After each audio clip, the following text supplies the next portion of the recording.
बातमीपत्राच्या सुरुवातीला दिवसभरातली एक अतिशय मोठी बातमी। तब्बल 17 वर्षांनी मालेगाव बॉम्बस्फोट खटल्याचा आज निकाल जाहीर होणार आहे। 2008 मध्ये मालेगावातील भिकू चौकात झालेल्या या स्फोटात 7 जणांना आपला जीव गमवावा लागला होता, तर 92 जण जखमी झाले होते। 19 एप्रिल रोजी मुंबई सत्र न्यायालयातील विशेष NIA कोर्टाचे न्यायाधीश LK लाहोटी यांनी या खटल्याची सुनावणी पूर्ण करत आपला निकाल राखून ठेवला होता। या प्रकरणात भाजपच्या माजी खासदार साध्वी प्रज्ञा सिंह ठाकूर, लेफ्टनंट कर्नल प्रसाद पुरोहित, निवृत्त मेजर रमेश उपाध्याय आणि समीर कुलकर्णी हे आरोपी आहेत। या आरोपींविरोधात IPC कलम, विस्फोटक कायदा, शस्त्रास्त्र कायदा आणि दहशतवाद विरोधी कायदा आणि UAPA अंतर्गत खटला चालवण्यात आलेला आहे। तर कोर्ट काय निकाल देणार याकडे आता सगळ्यांचं लक्ष लागलेलं आहे। तब्बल 17 वर्षांनी मालेगाव बॉम्बस्फोट खटल्याचा आज निकाल जाहीर होणार आहे। 2008 मध्ये मालेगावातील भिकू चौकात झालेल्या या स्फोटात 7 जणांना आपला जीव गमवावा लागला होता आणि त्यामध्ये 92 जण हे जखमी झाले होते। 19 एप्रिल रोजी मुंबई सत्र न्यायालयातील विशेष NIA कोर्टाचे न्यायाधीश LK लाहोटी यांनी या खटल्याची सुनावणी पूर्ण करत आपला निकाल राखून ठेवला होता।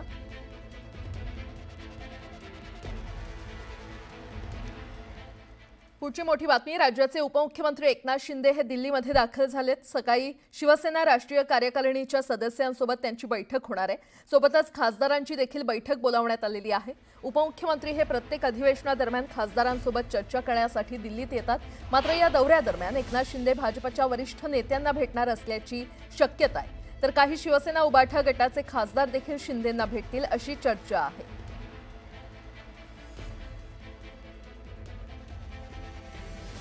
जालन्याचे काँग्रेसचे माजी आमदार कैलास गोरंट्याल आज भाजपमध्ये जाहीर प्रवेश करणार आहेत। गेल्या काही दिवसांपासून गोरंट्याल भाजपमध्ये जाणार असल्याची चर्चा होती, त्यावर शिक्कामोर्तब झाला असून आज मुंबईतल्या भाजप प्रदेश कार्यालयामध्ये मुख्यमंत्री देवेंद्र फडणवीस यांच्या उपस्थितीत हजारो समर्थकांसह गोरंट्याल भाजपमध्ये प्रवेश करणार आहेत। त्यामुळे जालन्यामध्ये काँग्रेसला मोठा धक्का बसणार आहे।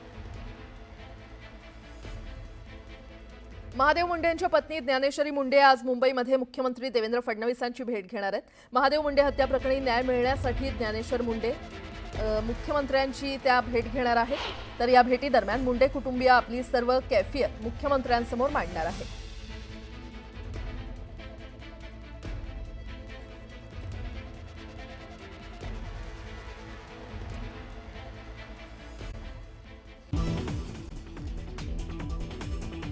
मालेगाव स्फोट प्रकरणी 17 वर्षांनंतर आज NIA कोर्ट देणार निकाल। साध्वी प्रज्ञा ठाकूर, कर्नल पुरोहितसह 7 जण आहेत आरोपी।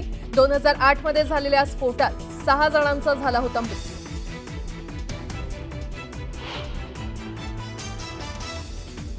काँग्रेसचे माजी आमदार कैलास गोरंट्याल करणार भाजपमध्ये प्रवेश। प्रदेश अध्यक्ष रवींद्र चव्हाणांच्या उपस्थितीत होणार प्रवेश। काँग्रेसला मोठा धक्का।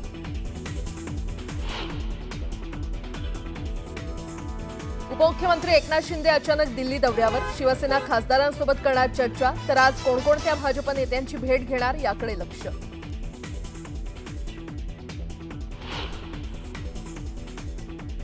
ज्ञानेश्वरी मुंडे आज घेणार मुख्यमंत्री फडणवीसांची भेट। 21 महिन्यानंतरही आरोपींना का अटक होत नाही याबाबत मांडणार व्यथा।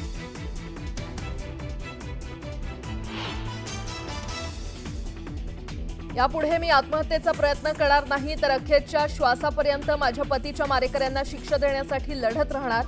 बडे मुद्द्याच्या चर्चेत ज्ञानेश्वरी मुंडेंची ग्वाही।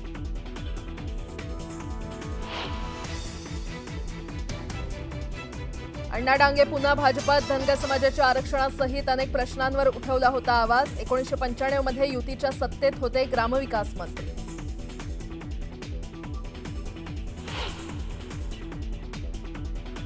अमेरिकेकडून भारतावर 1 ऑगस्ट पासून 25% टॅरिफ लागू। रशियासोबत व्यवसाय केल्यामुळे दंडही वसूल करणार।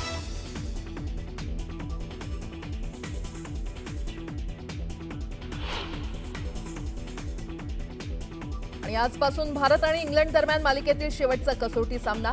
स्टोक्स दुखापतीमुळे बाहेर, तर ओली पोप करणार नेतृत्व। बुमराहच्या अनुपस्थित अर्शदीपचाही होऊ शकतो समावेश।